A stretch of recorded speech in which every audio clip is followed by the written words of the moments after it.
How to heal from a breakup. You've got dumped.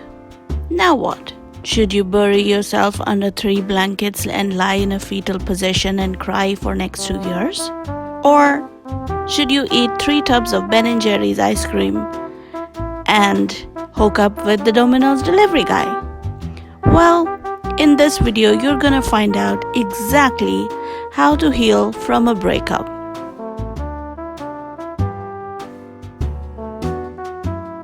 In this video, I'm assuming that you are the one who's got dumped.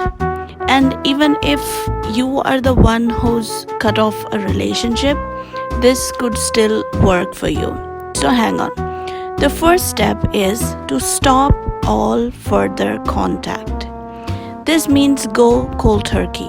If you're still receiving messages, if you're still checking out their statuses, their posts on Twitter or Facebook or WhatsApp, or looking on their DP and other kinds of messages, you are still in touch. Even if you're not physically sending a message or making a call, your mind will still crave connection, so it's highly likely that you will find some way to stalk them on Facebook or WhatsApp or some other way on social media. So the first and foremost step is to cut all contacts, because guess what? Until and unless you are strong enough or you are forcing yourself enough to cut off all contact, you will never ever be able to move on. Hence, if you want to get your life in track, if you want to move on and heal from a breakup, the first thing to do is to stop all further contact. Step number 2. While you have cut all contact, there will be a lot of free time on your hands, because the time that you were spending with your partner going out or on phone calls, now you have all that time to yourself. So step 2 is to self-reflect. Now what do I mean by self-reflect? This means now is the time to think about the relationships ups and downs. Think about the things you did and think about the things the other person did. Think about all your faults or mistakes that you might have made. I'm not saying it's always your fault, but thinking about the things that you might have done wrong is a very good way to take responsibility or to take charge, because until and unless you accept your role in the breakup of the relationship, you will never be able to take accountability. And guess what? If you are not taking any accountability at all, that means you are blaming the other person for everything that went down. And until and unless you are taking responsibility for your actions, you will never be able to emotionally grow. This is called the growth mindset versus the loser mindset. The loser mindset always blames the others, always blames the rest of the world for their problems. The world is unfair, this person did that, the other person did that. Fine, there are all kinds of bad people in the world who do terrible things to you. And this, by the way, is not in cases of domestic abuse or assault.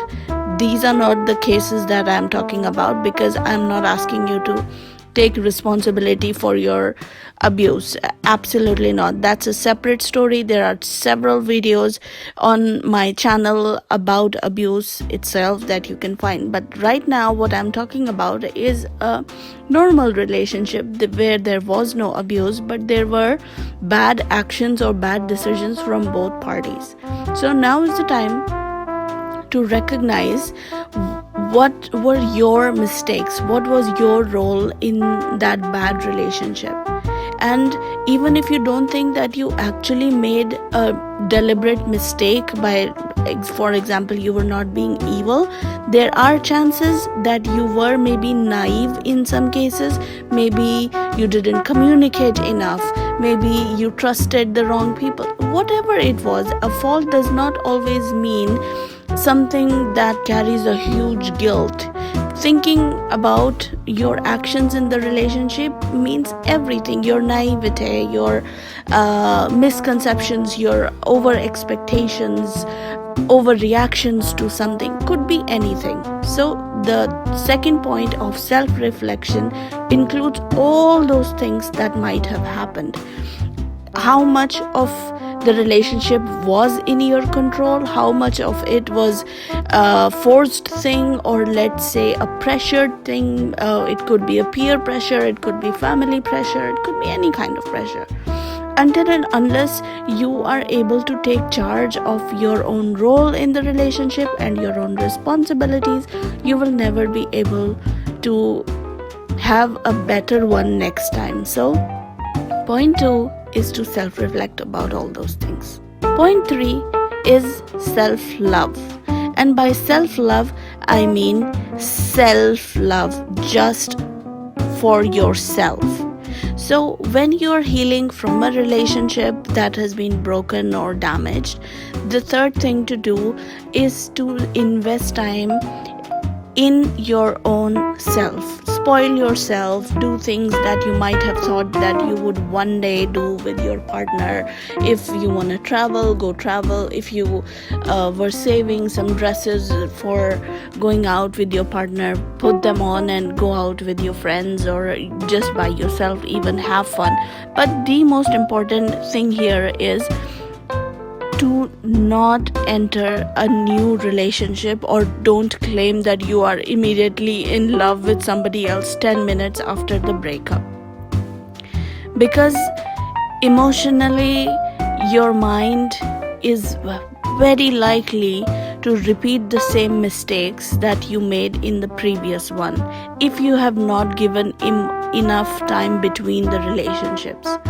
Not just from a broken heart's perspective, from all the things that I asked you to reflect in step 2. If you have not thought about those things, if you're not able to look at your own actions and think about what would you want to do differently next time, you are just running away from your problems. You are putting bandage over a cancer or a tumor.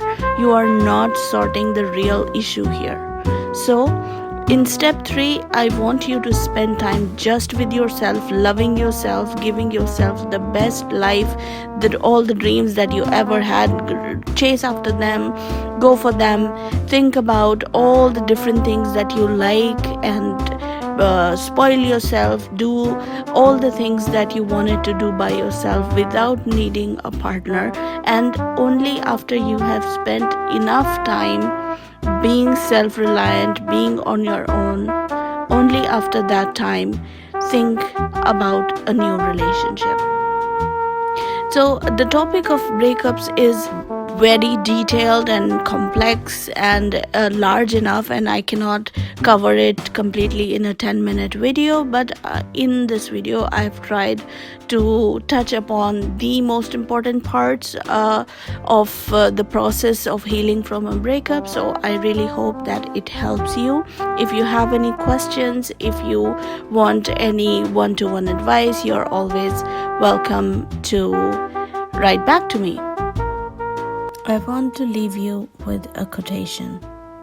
Sometimes the things that hurt us the most teach us the greatest life lessons.